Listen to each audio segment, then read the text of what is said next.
such a clear trend among the American public. So transgender female athletes in women's sports, only 18% of the country says that they should be, in fact, allowed to participate in women's sports. Compare this to the opposition. I mean, my goodness gracious, 79%. You rarely get 79% of the country to agree on anything, but they do, in fact, agree on the idea of opposing transgender female athletes in women's sports. You couldn't pay me to be a liberal again.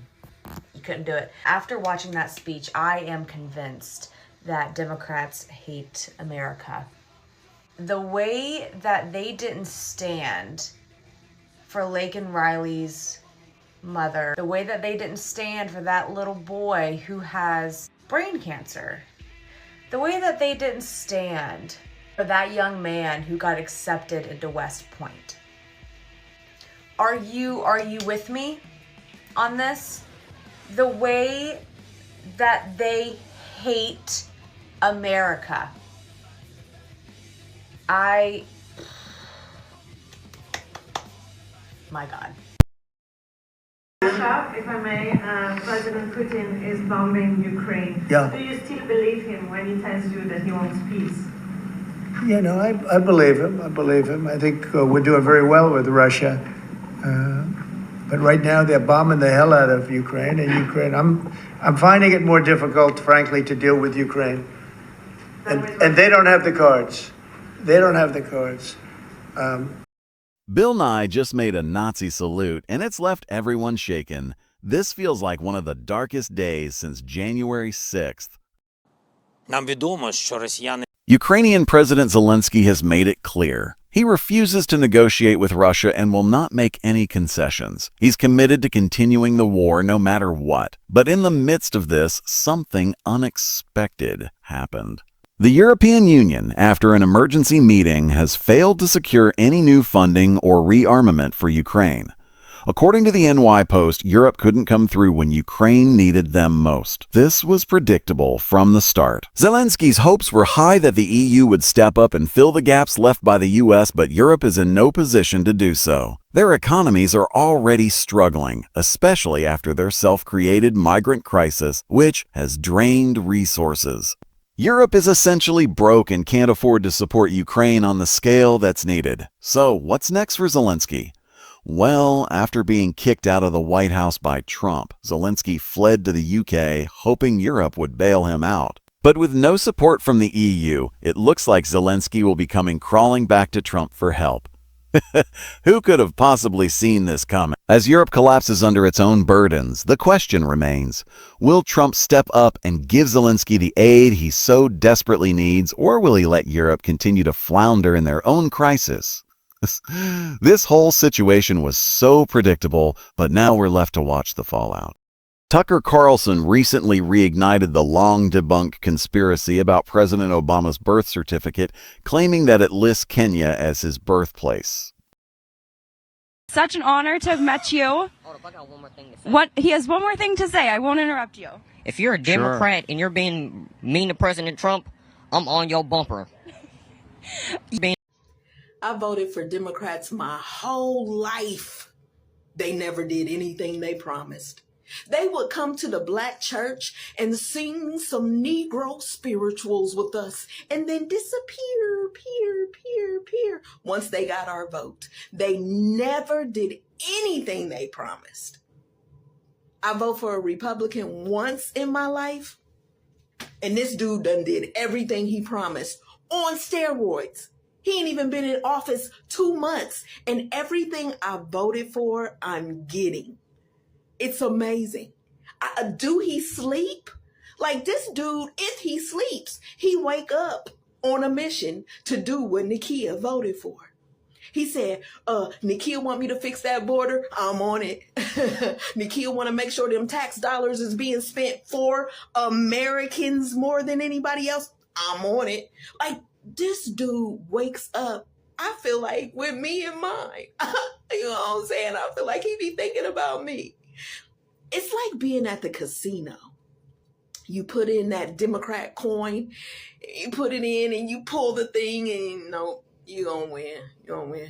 You put in another Democrat coin and you pull the thing and No, you didn't win.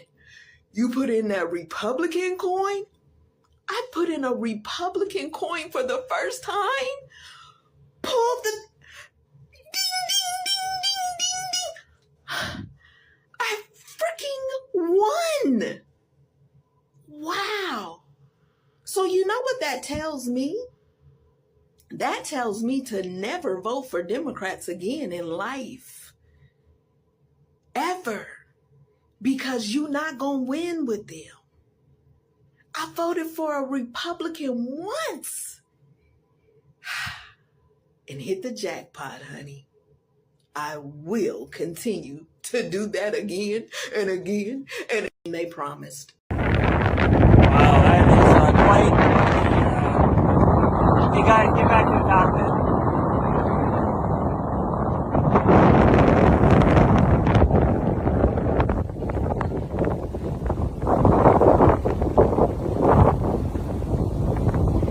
So we're still getting video down from the ship. You can see we've lost several engines and we've lost attitude control of the vehicle.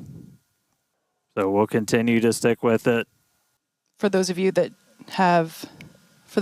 just recently joined us, we had a successful liftoff of the 8th test flight of Starship, followed by a successful stage separation. We saw the booster, actually, you can see it just behind us here. The booster had a successful catch back at the tower.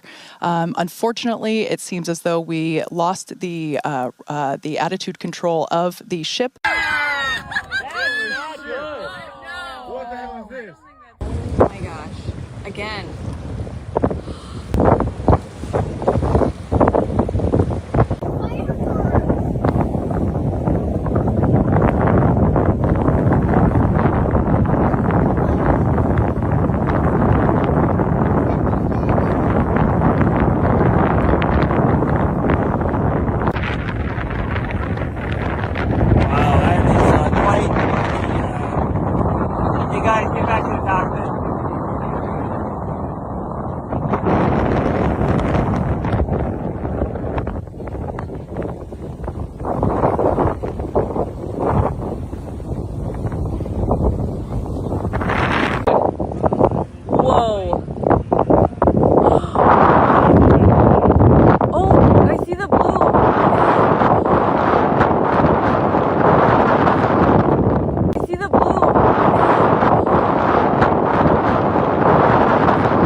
This is just embarrassing. Instead of acting like serious leaders, House Democrats are putting out childish skits to fight back against Trump.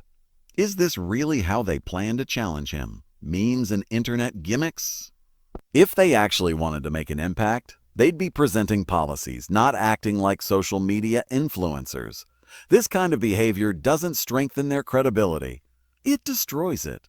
Voters aren't looking for comedy skits. They're looking for real leadership. If this is their strategy, Trump is going to have an easy time running circles around them.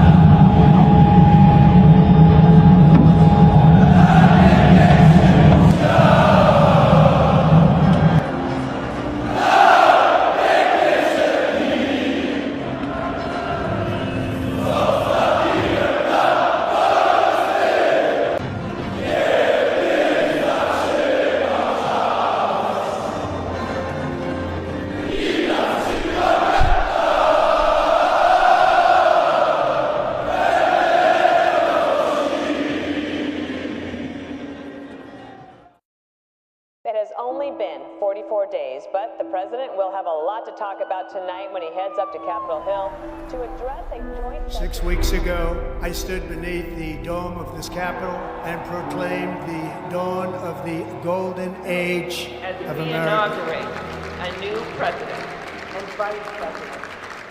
From that moment on, it has been nothing but swift and unrelenting action to usher in the greatest and most successful era in the history of our country. I return to this chamber tonight to report that America's momentum is back. Our spirit is back. Our pride is back. Members of Congress, and to my fellow citizens, America is back. Americans have given us a mandate for bold and profound change. Every day my administration is fighting to bring a future that America deserves. We are draining the swamp, and the days of rule by unelected bureaucrats are over. Over the past 6 weeks, I have signed nearly 100 executive orders and taken more than 400 executive actions to restore common sense, safety, optimism, and wealth all across our wonderful land. Despite the best efforts of those who will try to censor us, silence us, break us, destroy us, Americans are today a proud, free, sovereign, and independent nation that will always be free. My fellow Americans, get ready for an incredible future, because the golden age of America has only just begun. Thank you, God bless you, and God bless America.